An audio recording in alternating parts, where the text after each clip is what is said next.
কিও ভাইও, কি অবস্থা, কেমন আছো?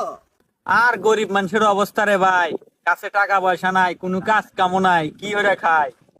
আরে বাবু, এই ডিজিটাল যুগে তোমরা আজকাল গরিবই থেকে গেলা। ডিজিটাল যুগে তোমরা কাজে লাগাতে পারলা না, বুঝছো?